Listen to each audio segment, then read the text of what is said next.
Okay, so we're only a few days away from the start of the 2022 season, and with the change in regulations like the one we have just experienced, every second of track running is vital to try to figure out the pecking order for the incoming season. Keep in mind these predictions are just for fun, and at the end of the season we're going to laugh at my horrible attempt, together. So, without further ado, let's just get into the predictions, starting with the Constructors Championship. So from last to first, I have put Alfa Romeo. Unlike last season, I think this one will give us a more unified field with no clear backmarkers or a team that is 2 seconds off the pace. But someone has to go on the bottom, and I believe it's Alfa Romeo this year. We can see that ever since Giovinazzi and Kimi joined the team, they have gone steadily down, and that not only affects that year's car but the following one as well, meaning this car has been developed by the 2 retired drivers. On preseason, we could see this was one of the most fragile cars, having broken down repeatedly in Barcelona and Bahrain. Alfa is also bringing in a rookie this season, which all around leads me to believe that they will find themselves in multiple occasions at the bottom of the pack.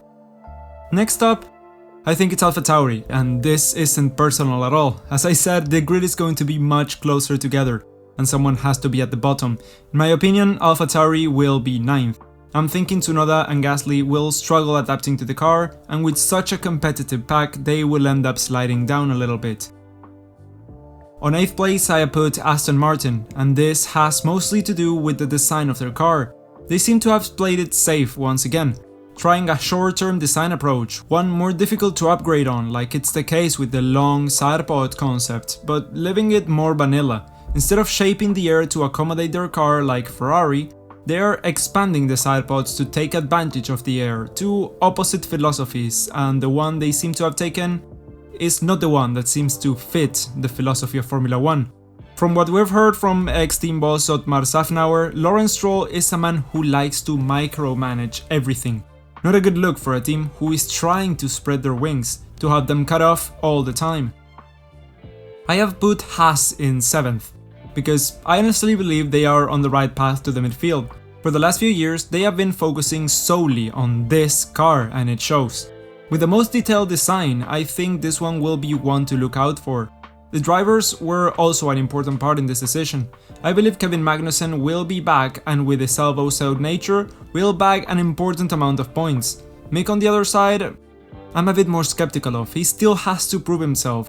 He always seems to struggle finding his feet at the first few events of a new formula, and for the first time in his F1 career he will be paired up with a competent driver and will be battling cars on track. I think this will hinder him at the start of the season, but he will bounce back by the end. Williams is next, and this year it'll be as good as last year. The car is faster, the drivers are more confident, and I think Alex was the right choice to pair up with Nicky. They already get along great, and unlike many, I think they're both really fast drivers. They will score consistently at the back of the top 10 to get 6th. McLaren have been the shock of preseason, but I'm guessing they will figure out their brake issues before the first few events. And if not, it will be a very long year for the Woking team. Other than that, the main problem here are the drivers.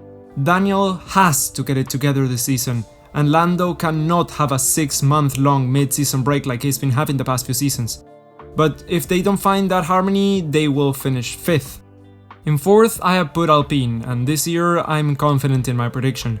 They have been under the radar all of testing, and every single time a driver got out of the car, the smiles were just something else. The new Renault power unit looks very promising, and the understeery nature of the new cars will fit Fernando's driving style like a glove. This will be a good year for El Plan. 3rd, I have put Ferrari, because their car is looking very good. The top teams will be a step ahead, but they will have the red cars breathing down their neck. The most consistent driver pairing we have seen in Ferrari for over 2 decades will be the key to consistent points and always being there for snatching podiums and wins away from the big 2 when they screw up. Nice closing of the gap for them. Now in 2nd place I put Mercedes. I don't buy the struggles they have been trying to sell during testing, but I believe they might get a rocky start. The Silver Arrow seems very hard to handle, and the porpoising issue yet hasn't been fixed. They will be in contention for the championship, but a slow start will cost them the title in the end. And yeah, on 1st place, Constructors Champions, I have put Red Bull. This year, it'll finally come together for them, and while last year they came just short, an aerodynamic overhaul was all Adrian Newey needed to make them champions. They will edge out Mercedes and take the title. Moving on to the Drivers' Championship, I put Guan Yu Zhou on last, due to the nature of the Alpha and him being a rookie. Still, I wouldn't be surprised to see every driver score this season. In 19th place I put Yuki. For as much as the whole community has hyped him at the beginning of last season, me included, he has had a lot of trouble getting used to the car. By the end of the season he was doing okay, but I still think that someone has to be on the bottom, and unfortunately it'll be Yuki. Coming from Mercedes, Valtteri has not been good at overtaking the pack when it came to it. He kind of forgot how to be aggressive when he joined Mercedes. And this move down the pack will be a bucket of cold water. Bottas on 18th. The car will not be Aston Martin's forte this season, and out of the two drivers, I'm saying it will be Stroll who comes out worse here. While the Haas will be decent, Mick will have a bit of a hard time getting used to it. Some opportunities will be missed, and he will finish in 16th place. Alex Albon will have a few races to get used to the Williams, but when he does, he will be good to go. The pack being close will mean no many opportunities for points, and with teammate Latifi already integrated with the team, I think he will finish a little bit in front. Vettel will fare better than his teammate, but still, we know that when Seb isn't comfortable in a car, it shows. He will do the best he can, but 14th will be his finishing position. As I said, I'm expecting Williams to do better, and Latifi has already shown glimpses of great speed last season. This year he will consolidate that with his de facto number 1 status at the team to finish 13th. Gasly always quietly outperforms his car, and this year I think it'll be the exception. He will be doing good, but not as well as he has for the past few seasons. With a tricky Alpha, he will get some decent results, but not more than 12th place in the standings. In 11th, I am calling Daniel Ricciardo. The Aussie was just starting to get used to the car when it all got changed again. He will struggle, and in the end he will get enough points to amass 11th place. This is probably the most insane prediction I will make. With an all new Haas and a few years to make up for, Kevin Magnussen will outshine his machinery once he gets used to it, to get a decent amount of points on the latter half of the season and finish in 10th. In 9th place we have Ocon, who in the Alpine will be consistently on the top 8 from race to race, sometimes going toe to toe with Alonso, but in the end finishing a bit behind. Norris will do the best he can on his McLaren once the season starts. The extra testing he had will do wonders for his confidence, and we will think that it's gonna be close with the Alpine and maybe even Ferrari. But in the end, his energy will deplete early, to sink down the pack by the latter stages of the season and finish 8th. The first Ferrari will be Leclerc.